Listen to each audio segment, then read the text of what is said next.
నమస్తే అండి. చెప్పండి. నిన్న జగన్మోహన్ రెడ్డి గారు సత్తెనపల్లి నియోజకవర్గంలో పర్యటించేటప్పుడు ఆయన కాన్వాయ్ కింద ఆయన టైర్ కింద పడి సింగయ్య అనే వ్యక్తి చనిపోవడం జరిగింది.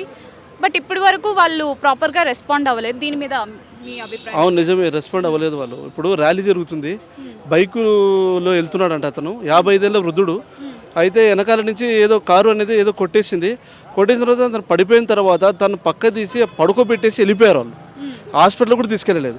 ఎందుకు ఇలా జరుగుతుంది అసలు? ఇప్పుడు జగన్ ప్రచారం అంటే జగన్ ప్రచారం చేసుకో. వాళ్ళు పర్మిషన్, పోలీసు వాళ్ళు ఏమన్నారు, 100 నెంబర్స్ వరకే పర్మిషన్ ఇచ్చాము, అంతకు మించి మీకు లేదు, ఎక్కువ ర్యాలీ చేయొద్దు అన్నారు. వీళ్ళు ఎంతమంది, సుమారుగా 10,000 మంది వచ్చారు. ఎందుకు ఇది ఒక జగన్ గారికి కళ్ళు కనపడలేదా, చూడలేదా? 2 ప్రాణాలు బలిగొన్నారే, ఇది ఎంతవరకు న్యాయం? ఇది నీ రాజకీయాల కోసం 2 మనుషులు బలి తీసుకున్నావంటే రేపు పొద్దున ఎలక్షన్లలో నీకు రిజల్ట్ ఎట్లా ఉంటుందో ఆలోచించుకోండి. ఇప్పుడు ఇటువంటి చిన్న పొరపాట్లే రేపు తర్వాత చాలా పెద్ద రిజల్ట్ కనపడుతుంది. ఆయనంతగా ఆయన బైక్ మీద వెళ్తుంటే వెనకాల ఎవరో వచ్చి కొట్టిన తర్వాత ఆయన పక్కన పడిపోయిన తర్వాత ఆయన తీసుకెళ్ళి కొద్దిగా హాస్పిటల్ తీసుకెళ్ళాలన్న సానుభూతి, మానవత్వం కూడా లేదా? రాజకీయాలు పక్కన పెట్టండి, మనిషి కదా.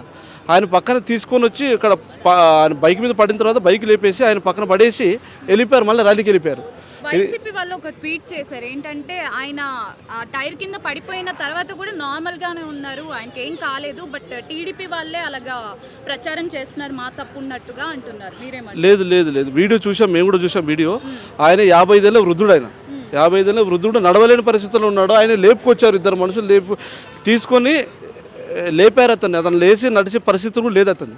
ఇది అబద్ధం. ఇదే రాజకీయాల కోసం మనుషుల్ని బలికి తీసుకోవడం అనేది చాలా విచారకరం, చాలా బాధాకరం.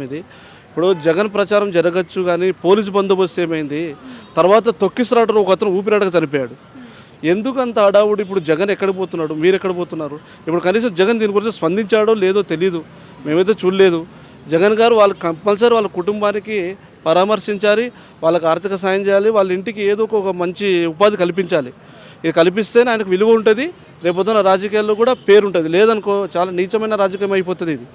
ఎందుకంటే జగన్ గారు చేసినా, జగన్ గారు కార్యకర్తలు చేసినా కూడా తప్పే. ఒక మనిషి మానవత్వంతో ఆలోచించారా? కింద పడ్డాడంటే రాజకీయాలు పక్కన పెట్టండి, ఎవరైతే ముందు మనిషి కదా, మనిషి. ఆయన తీసుకెళ్ళి హాస్పిటల్లో చేర్పించి నీ పని, నీకు ర్యాలీ ముఖ్యమైపోయింది కానీ జగన్ చూడడం ముఖ్యమైపోయింది, కానీ నీకు ఒక మనిషిని పట్టించుకునే పరిస్థితి లేదంటే ఇది జగన్ గారు ఎంతవరకు న్యాయమో ఆయనే చెప్పాలి.